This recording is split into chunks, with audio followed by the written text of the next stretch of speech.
அனைவருக்கும் காலை வணக்கம். 3 மாத காலங்களுக்கு பின்னால நம் கண்மணிகளை 12th சந்திக்கிறேன்னு நினைக்கிறேன். இறைவன் அதனால நமக்கு கிளாஸ் தொடங்க போறோம். ஃபர்ஸ்ட் சரி, எப்படி இருக்கீங்க எல்லாரும்? லாக்டவுன்ல என்ன பண்ணிட்டு இருந்தீங்க? தமிழ் சுத்தரம் பார்த்துருக்க மாட்டீங்க. அம்மா நடத்துவாங்க, அந்த ஸ்பாட்ல எழுதிடலாம், அப்படிதானே? அப்படி நினைச்சிருப்பீங்க. அந்த ஸ்பாட்ல எழுதிடலாம், அம்மா ப்ரிப்பேர் பண்ணி கொடுத்துருவாங்க அப்படின்னு சொல்லி இருப்பீங்க, அப்படிதானே? ரைட், பரவாயில்ல. இப்போ நம்ம பார்க்க போறது ஃபர்ஸ்ட் கடவுளை குறித்து. அதை எப்படி கொடுத்துருக்காங்கன்னா, எப்பவுமே கடவுளை சார்ந்துதான் ஃபர்ஸ்ட் தமிழ் வந்திருக்கும். மற்ற சப்ஜெக்ட்ல காட்டலாம், நம்ம லோயர் கிளாஸஸ்லயே படிச்சிருக்கோம்.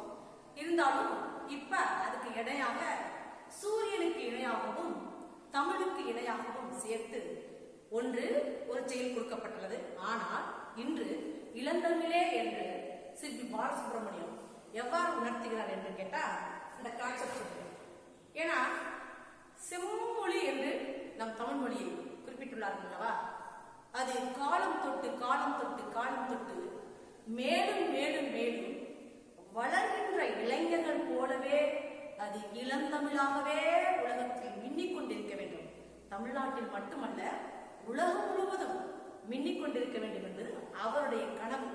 அவருடைய கனவு இல்ல, நம்ம எல்லாருடைய கனவு இல்லையம்மா? ஏன்னா தமிழ் மொழி நம் மொழி அல்லவா, தாய்மொழி அல்லவா?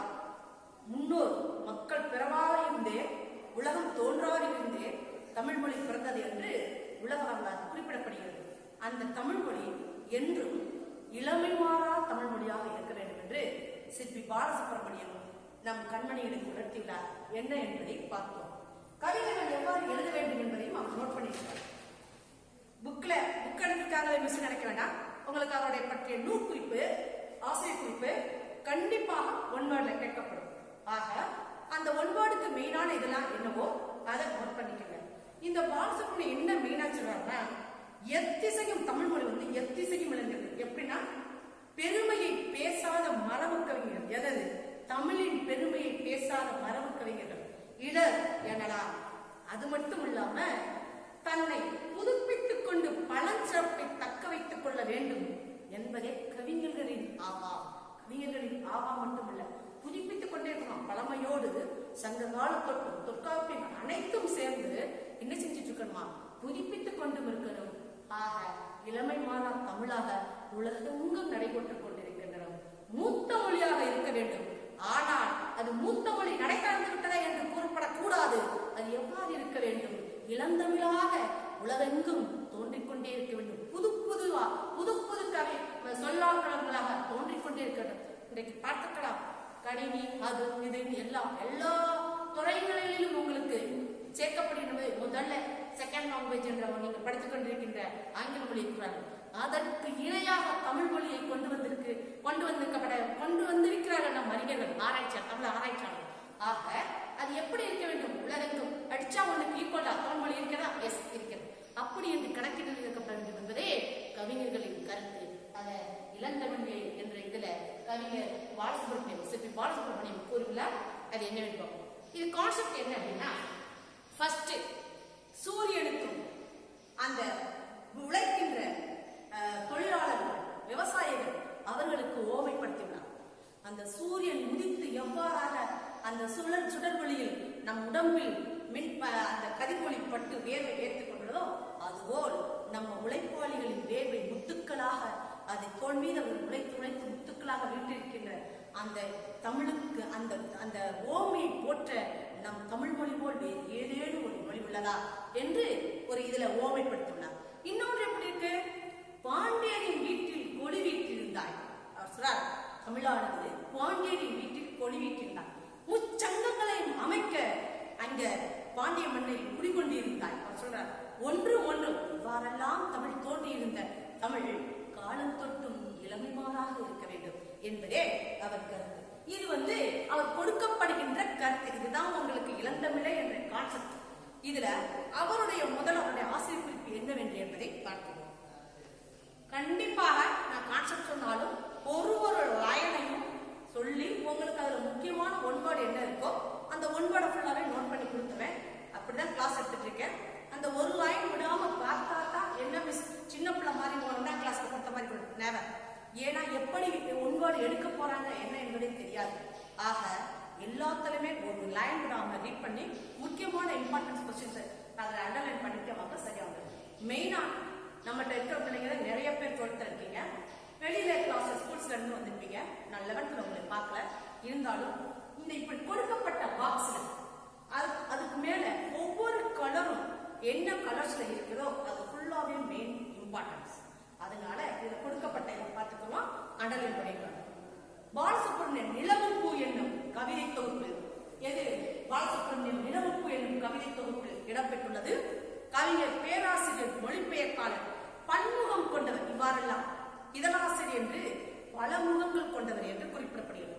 சிற்பு பாலசுப்ரமணியன் பாரத பல்கலைக்கழகத்தில் தமிழ் துறை தலைவராக பணியாற்றியவர். மொழிபெயர்ப்புக்காகவும் ஒரு கிராமத்து நதி என்னும் கவிதை நூலுக்காகவும் 2 முறை சாகித்ய அகாடமி பரிசு பெற்றவர். சாகித்ய அகாடமி பரிசுங்கிறதே சிறப்பு, அதுல 2 முறை சாகித்ய அகாடமி பரிசு பெற்றவர். அது மட்டுமல்ல, இவர் இந்த சாகித்ய அகாடமி பரிசு கொடுப்பாங்க இல்லையா, அதுல செயற்குழு உறுப்பினராகவும் இருந்தவர். ஆக அந்த ஒரு கிராமத்து நதி என்னும் கவிதை நூலுக்காக 2 முறை பரிசு பெற்றது மட்டுமல்லாம, அந்த ஆங்கிலம், கன்னடம், மலையாளம், மராத்தி, இந்தி ஆகியவற்றிலும் இவர் இந்த கிராமத்து நதி என்ன செஞ்சப்பட்டிருக்கு, மொழிபெயர்க்கப்பட்டுள்ளன. இவர் ஒளிப்பறவை, சர்ப்பயாகம், சூரியனியல், ஒரு கிராமத்து நதி, பூஜ்ஜியங்களின் சங்கிலி, இது ஃபுல்லா இம்பார்ட்டன்ட். இது ஃபுல்லா பல கவிதை நூல்களை இவர் என்ன செஞ்சிருக்காரு, ஆக்கியவர் வெளியிட்டார். இலக்கிய சிந்தனை கொண்டவர். மலையாள கவிதை, அலையும் சுவடும் உள்ளிட்ட உரைநடை நூல்களையும் எழுதியுள்ளார். மலையாளத்தில் இருந்து கவிதைகளையும் புதினங்களையும் தமிழில் மொழிபெயர்த்துள்ளார். ஏற்கனவே சொல்லியிருக்கேன், சாகித்ய அகாடமி செயற்குழு உறுப்பினராகவும் இவர் செயலாற்றிக் கொண்டுள்ளார். இது இவருடைய ஆசிரியர் குறிப்பு. இந்த எப்பவுமே ஃபர்ஸ்ட் ஒன் கான்செப்ட் கொடுத்துருப்பாங்க. இந்த கீழே கொடுக்கப்பட்ட இதுல எப்படியெல்லாம் இருக்க வேண்டும் என்ற முன்னுரை கொடுக்கப்பட்டிருப்பாங்க. இதுக்கு முன்னால் முக்கியமான ஒண்ணு என்னன்னா, பொறுமை என்றால் என்ன என்று உங்களுக்கு தெரியுமா? உங்க லாங்குவேஜ் சொன்ன கான்செப்ட்.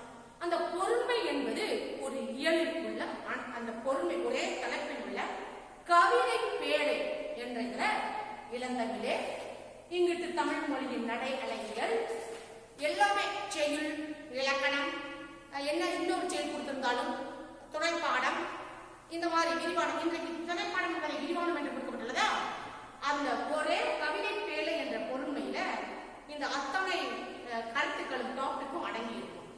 இதுவும் உங்களுக்கு முக்கியம். நாளைக்கு உங்களுக்கு 7 முறையில் உங்களுக்கு வந்து ஒரு கொஸ்டின்ஸ் கேட்கப்படும். உங்களுக்கு புரிஞ்சிருக்காது, என்ன இப்படி கேட்டிருக்காங்களே, இப்படி தமிழாசிரியர் நமக்கு சொல்லவே இல்லை என்று நினைக்கக்கூடாது. ராஜாத்தி அவனோட சொல்ல மாட்டாரு.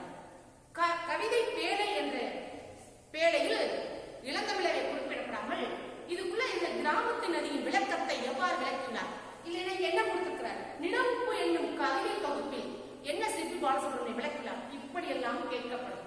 ஆக ஆசிரியர் பெயரை வைத்தும் கேட்பார்கள், அதற்குள்ள விளக்கத்தை வைத்தும் கேட்பார்கள். இந்த பொறுமையில் கவிதை பேழை என்ற மொழியிலும் கேட்கப்படுவார்கள். கொஸ்டின் 7 முறையாக கேட்கப்படும். அந்த 7 முறைக்கும் ஒரே ஒரு ஆன்சர்ஸ் தான். சோ நீங்கள் தயங்க வேண்டாம். ரைட், இப்ப இதன்படி முன்னுரை என்ன அப்படின்னே சொன்னேன். இவர் என்ன சொல்லியிருக்காருன்னா, புதுப்பித்துக் கொள்ள வேண்டும், பழமை மாறாமல் இப்போதைக்கு இப்போ இன்றைய சூழ்நிலைக்கு தகுந்தவாறு எவ்வாறு இளைஞர்கள் ஏற்றுக்கொண்டிருக்கிறார்களோ அவர்கள் மனப்பக்குவத்திற்கேற்ப தம் தமிழை கன்னிமாறா தமிழாக, இளமை மாறா தமிழாக நடைபோட்டுக் கொண்டிருக்க வேண்டும் என்பதே மரபு கவிஞர்களின் ஆவா. எப்படி ஒரு இளம்பெண், சாதாரண இளம்பெண் கண்டல ஒரு அழகு, அவளை அலங்கரித்துக் கொண்டு விட்டால் அவள் எவ்வளவு அழகாக இருப்பாளோ அதற்கு மேல் அந்த பழந்தமிழ் இளமை மாறா தமிழாக இங்கு நம் நாட்டில் மட்டுமல்ல உலகம் முழுவதும் நடைபெற்றுக் கொண்டிருக்க வேண்டும் என்பதே அவருடைய கருத்து. சொல்றார், தமிழ் மொழி என்பது நம் அடையாளம், பண்பாட்டின் நீட்சி. எஸ், பண்பாடை மறவாத நீட்சி. தோன்றிய காலம் தொட்டு மக்களால் பேசப்பட்டு எழுதப்பட்டு உயிர்ப்போடும் இளமையோடும் இருப்பதும் இன்றும் தமிழ் மொழியின் புகழ் எத்திசையும் விளங்குகிறது. ஆமா, இது வந்து மறுக்க முடியாதது. இன்றும் தமிழ் மொழியின் புகழ் எத்திசையும் விளங்குகிறது. அத்தகைய தமிழின் பெருமையை பேசாத மரபு கவிஞர் இளர் என்றார். முன்னாலே உங்களுக்கு இன்ட்ரடக்ஷன்ஸ் கொடுத்திருக்கேன், அதை திரும்பவும் நான் ரீட் பண்ணி காமிக்கிறேன். தமிழில் பல புதிய உள்ளடக்கங்களை தன்னை புதுப்பித்துக் கொண்டு பழஞ்சிறப்பை தக்க வைத்துக் கொள்ள வேண்டும் என்பதே கவிஞர்களின் ஆவா மட்டுமில்ல, நம்ம நம்முடைய அவாவுதே. இன்றைக்கு அதற்கு ஒரு சான்று கூறுகிறேன்.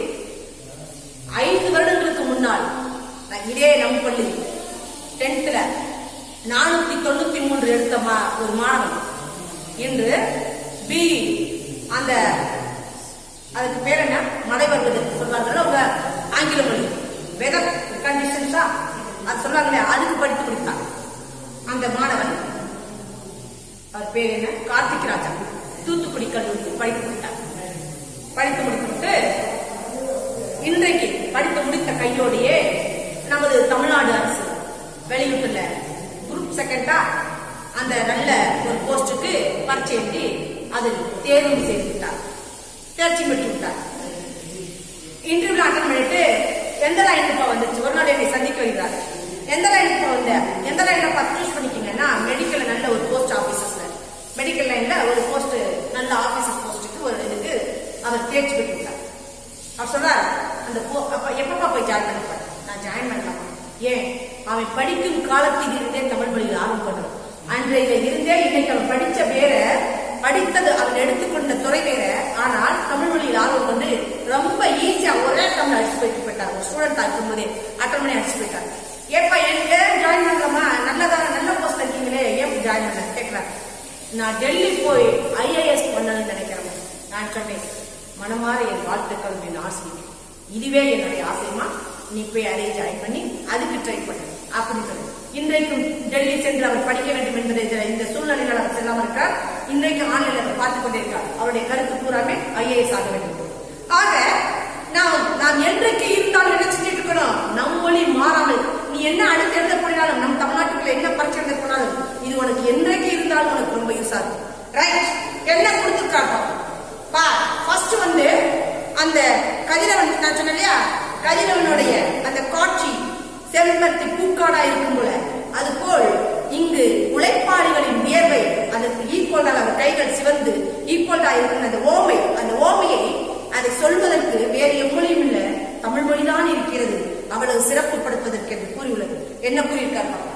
செம்பரளி தன் மலைமேட்டில் தலையை சேர்ப்பான், செந்நிறத்து பூக்காடாம் வானமில்லா. யாரு? மேற்கே சூரியன் மறையும் பொழுது அந்த மலைமேட்டில் சாயும் அந்த இயற்கை காட்சியானது எவ்வாறு இருக்கிறார்?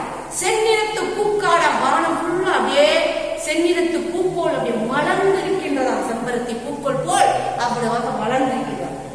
தன் கைகள் அவனை போல் சிவந்து நோக தாம் உழைக்கும் தொழிலாளர் வேர்வைகள் தொழிலாளர்கள் வேர்கள் எந்த தொழிலை வேணாலும் எடுத்துக்கோ, விவசாயம் எடுத்துக்கோ, இரும்பு தொழில் எது வேணாலும் எடுத்துக்கோ, கட்டடத்தொழில் எந்த தொழில் வேணாலும் எடுத்துக்கோ, அந்த தொழிலாளர்களின் வியர்வை எவ்வாறாக இருக்கிறதா? அந்த சூரியனுக்கு நிகராக குறிப்பிடப்படுகிறது. விண்ணில் தோல் மீது முத்து முத்தாய் அவர்கள் வியர்வை எல்லாம் அவர்களின் தோல் மீது முத்து முத்தாய் வீட்டிருக்கிறார். அவையெல்லாம் வியந்து வாழ இவ்வாறாக ஒன்றுக்கு ஒன்று ஓமை கூறுவதற்கு எம்மருமை செந்தமிழே உன்னையெல்லாம் ஏற்ற வேறு துறை உண்டோ எம்பிடாய் சொல்றார். ஏற்ற துணை வேறுண்டோ எம்பிடாய் சொல்றார். அழகு போல குறிப்பிடுகிறார். இவ்வாறாக ஓமை ஒன்றுக்கு ஒன்று ஒப்பிட்டு கூறுவதற்கு தமிழ் மொழியே சிறந்த மொழி என்று குறிப்பிடுகிறார். யாரு? இளந்தமிழே என்று யார் கூறுகிறார்? இளந்தமிழுக்கு சிற்பி பாடி. அடுத்து சொல்றார். எவ்வாறு இருந்தா சொன்னேன்? பாண்டியன் வீட்டில் கொள்கிட்டு சொன்னேன். முச்சங்கங்கள் தோன்ற காரணமாக இருந்தார் என்று சொன்னேன். அந்த பழந்தமிழிலிருந்து மீண்டும் புதுப்பிக்க காரணமாக நான் சொன்னேன். இலக்கியங்கள் தோன்றுவதற்கு காரணமாக இருந்தார் என்று சொன்னேன். அதை கீழே அடுத்து குறிப்பிட்டார். மூன்று வரும் கவிதை குணவாள் எங்கள் முத்தமிழே நூயுள்ளார். எவ்வாறு? மூன்று வரும் கவிதை நெறி, அந்த கவிதைக்கு நெறி வகுத்துள்ளார். அடுத்து உரைநடையில் பார்ப்போம். எப்படி இருக்காங்க? நெறியாகவும் இருக்கிறார். கவிதை நெறி குணவாள் எங்கள் முத்தமிழே நீயுள்ளார். முத்தமிழுக்கு என்ன நம்ம துணைத்தல் கொடுப்போம்? ஒன்றுக்கு ஒன்று எப்பவுமே ஒன்றோடு ஒன்று இணைந்து வேண்டும். இசை நாடகம் இல்லையா? அதுபோல் முன்னம் ஓர் நாள் எங்கிருந்தார்? பாண்டியனின் சங்கத்தில் கொழுவிருந்தாய். பாண்டியனின் வீட்டில் நீ கொழுவாக வீட்டிருந்தாய். பாடுங்கள் கடல்களை ஈண்டு தந்தாய். எத்தனை கடல்களை ஈண்டு தந்தாய். மீண்டும் அந்த பழமையான முதுகுதற்கு மெய்செலிக்க தமிழ்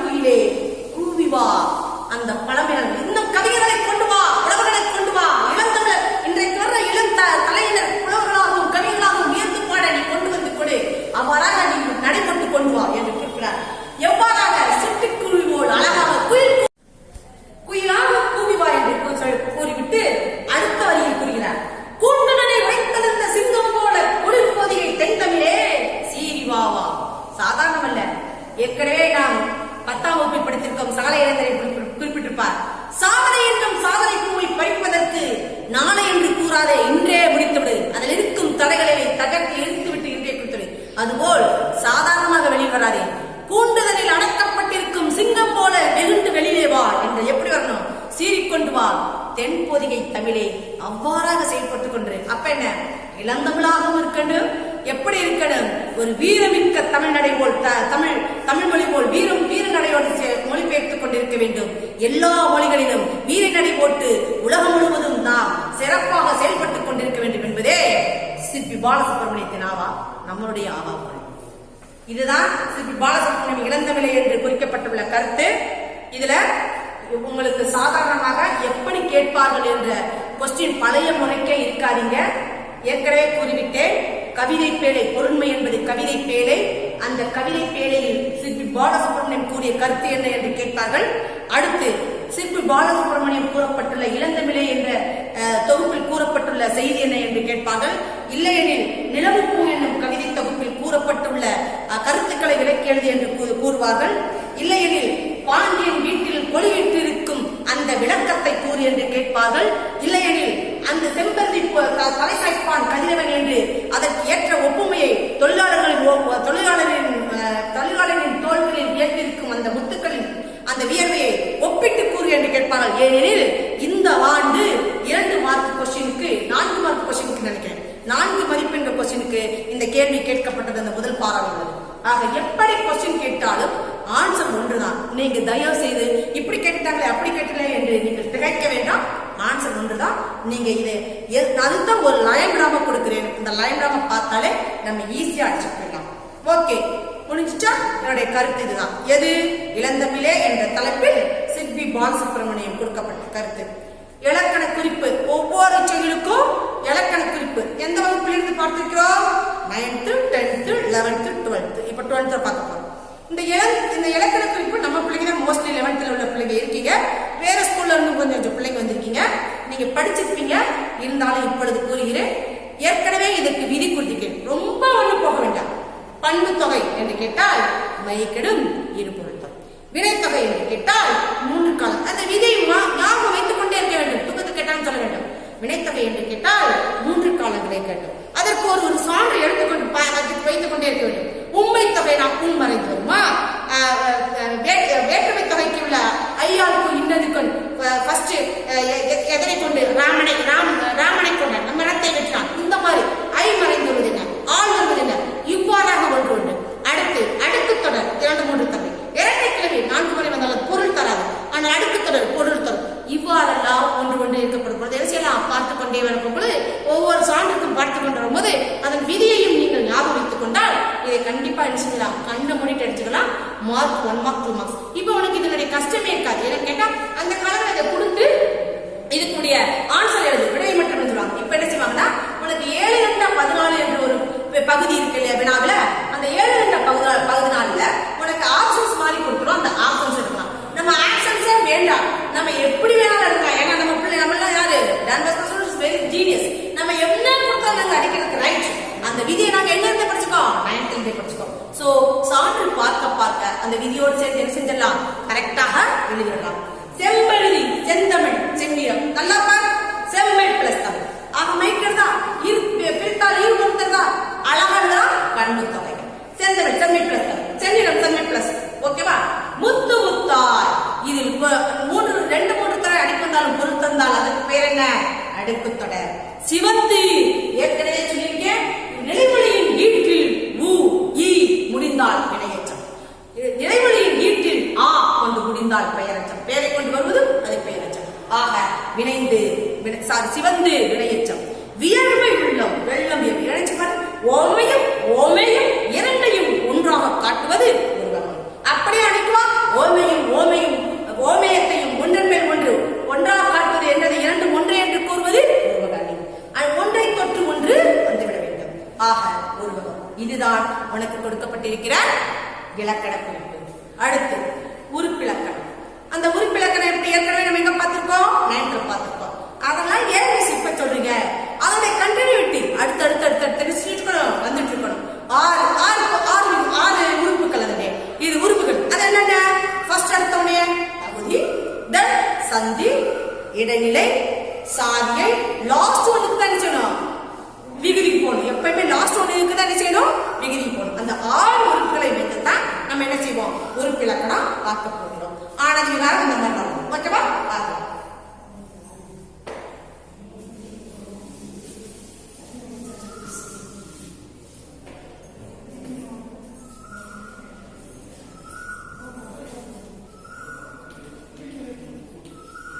சாய்பான். ஃபர்ஸ்ட் பிரிச்சணும். சாய் பிளஸ் இப்பு பிளஸ் ஆன். எப்படி எழுதுற? ஃபர்ஸ்ட் அப்படியே அடுத்தடுத்து. இது உங்களுக்கு புதிதல்ல, ரைட்டுக்கு பார்த்துட்டே இருந்தாங்க. சாய் என்பது பகுதி. இப்பு எந்த இதுக்கு பேர் என்ன சொல்லுங்க? எதிர்கால நிலை. ஒன்னு ஃபர்ஸ்ட் ஒரு இப்பு எப்படி வரணும்? சந்தி. இன்னொரு இப்பு எது? எதிர்கால நிலை. ஆன் வந்தாலே ஆண்பால் வினைமுற்று விகுதி. சோ சாய்பான் என்பது ஒரு குறிப்பிடத்தக்கது. அடுத்து இந்த ஏடிஸ் ஆண்பால் வினைமுற்று விகுதியில போகும்போது இது ஏடிஸ் படற்கை ஆண்பால். இங்க பாருங்க, இந்த சாய்பான் இத கொண்டு எல்லாம் சேர்த்து போறாங்க. ஆண் வந்தாலே நான் சொல்லி கேட்கிறேன், ஆண்பால் வினைமுற்று, ஆள் பெண்பால் வினைமுற்று. இந்த சாய்பான் செம்பதில் மலைவிட்டு அந்த கதிரவன் சாய்பான் மொத்தத்துல போகும்போது அது படற்கை ஆண்பால் வினைமுற்று விகுதியாக செயல்படுகிறது. அடுத்து விம்புகின்ற, விம்பு பிளஸ் கின்று பிளஸ் ஆ. விம்பு பிளஸ் கின்று பிளஸ் ஆ. விம்பு என்பது பகுதி, கின்று வந்தால் என்ன? நிகழ்கால ஆ பெயரச்ச. நிகழ்கால இதே இருக்கு, இருந்தாலும் கின்று கிரு இது மாதிரி வந்தாலே நிகழ்கால இடைநிலை. வியந்து ரொம்ப ஈஸி. வியந்து தாழ்ந்து நினைத்து இந்த மாதிரி வந்தாலே ஏற்கனவே கொடுக்கப்பட்டிருக்கேன். இது ஒரு 9th பேசிக்ஸ்ல உங்களுக்கு கொய்யாம கொடுத்திருக்கேன். வியந்து ஃபர்ஸ்ட் எடுத்தோடனே வியர். அந்த வேர் பகுதியை பிரிச்சோம். பகுதி வந்து எப்பவுமே கட்டளை வாக்கியமாக ஒன்று. ஏய் நட, வா, போ அப்படி இருக்க வேண்டும். ஆக வியர், வியந்து இப்படி பாருங்க. வியந்து அப்படி பிரிச்சிருக்காரு. வியர் பிளஸ் இட்டு பிளஸ் இந்து பிளஸ் இட்டு தூ. என்ன சொல்ல லாஸ்ட் ஒன் தூ. இங்க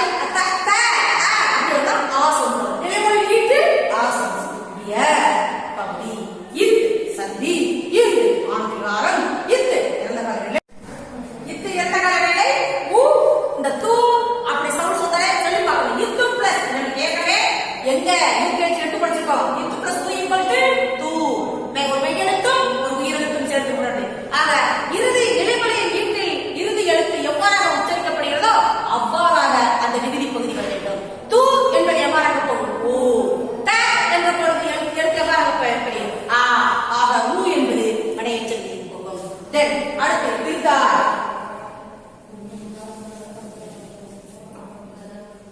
இருந்தாள். பிரித்தாளே ஒரு மரபு சொல்லிட்டேன். பிரித்தாளே ஒரு மரபு. இரு பிளஸ் இத்து பிளஸ் இந்து பிளஸ் இத்து பிளஸ் ஆய். அந்த இரு என்பது பகுதி. இதே பகுதி கட்டளை வாக்கியம். இதே பகுதி.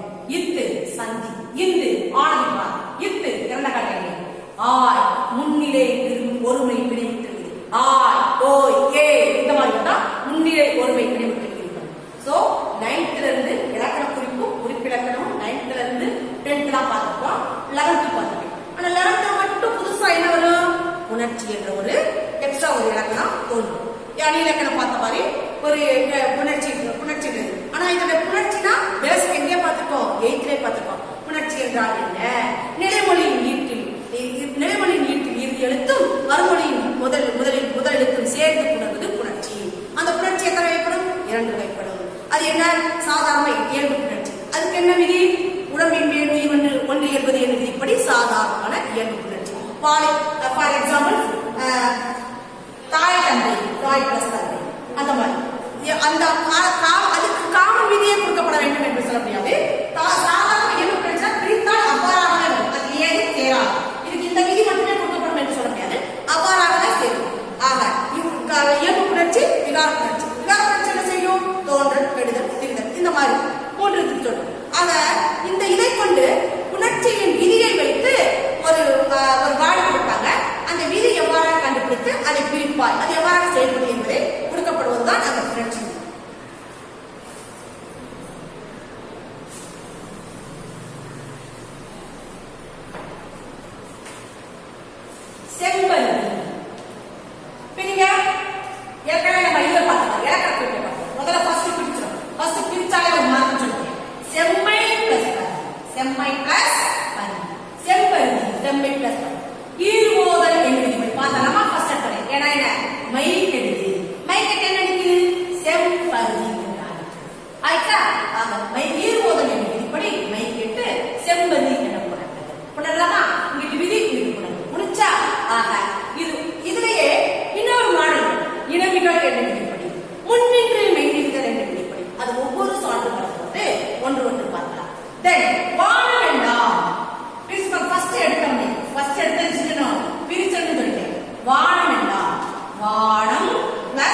பசங்களுக்கு நான் ஏற்கனவே சொல்லியிருக்கேன். 9th அழகிட்டு வாய்ப்பாடு வந்தாலே நேர்லே ஏமா தூக்கத்துல உசுப்பி கேட்டாலும் சொல்லணும். நிலையிலே ஒளிமா நாம செய்யப்படுகின்ற சீரும் அந்த அசையும் வாய்ப்பாடும் உடல் இரண்டு ஒன்றாக இருந்தால்தான் நாம் போட்ட கணக்கு நன்று. அது மாதிரி புரியுது. அதே மாதிரி தூக்கத்துல இந்த மாதிரி தூக்கத்துல அடிச்சு கேட்டாலும் சொல்லணும். ஐ சவுண்ட் சொன்னாலே ஈ சவுண்ட் சொன்னாலே பிரிக்கும் போது நிலைப்படி வீட்டு செய்யலாம். ஈ ஐ வலிக்காம அப்ப எப்படி எழுதுங்க?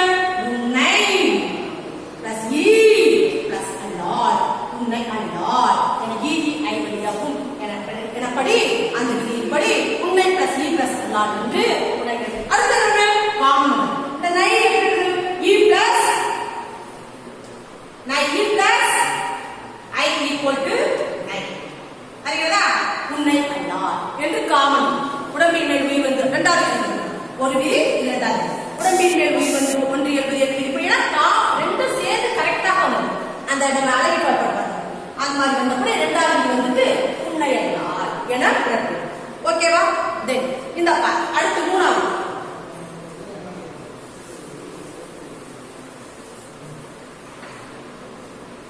செந்தமிழே. அதே அப்படியே செந்தமிழே செம்மை பிளஸ் தமிழ். செம்மை பிளஸ் ஏற்கனவே பார்த்தோம். செம்மை பிளஸ் தமிழ் என்ன இருக்குது? ஈர்கோதல் எழுதி ஃபர்ஸ்ட் ஈர்கோதல் எழுதி மை கெட்டுப்பட்டது செந்தமிழ். ஆனா இங்க என்ன இருக்கு? செந்தமிழ். ஆக நல்லா கவனிச்சுக்கோ. இங்க என்ன இருக்குது? செந்தமிழ். இங்க மை கெட்டது என்ன இருக்குது? செந்தமிழ். ஆக முன்னின்று மெய்நிறுத்தல் என்ற விதிப்படி செந்தமிழே எனப்பட்டது. பார்த்தா? முன்னின்று மெய்நிறுத்தல் என்ற விதிப்படி என்ன இருக்கு? நிம்மை இருந்து. ஆக முன்னின்று மெய்நிறுத்தல் என்ற விதிப்படி செந்தமிழே எனப்பட்டது. இவ்வளவு நேரம் கவிதை பேழை என்ற பொருண்மையில் இளந்தமிழை என்று சித்து பாடசுப்ரமணியன் கூறப்பட்டுள்ள கருத்துக்கள் கூறியுள்ளோம்.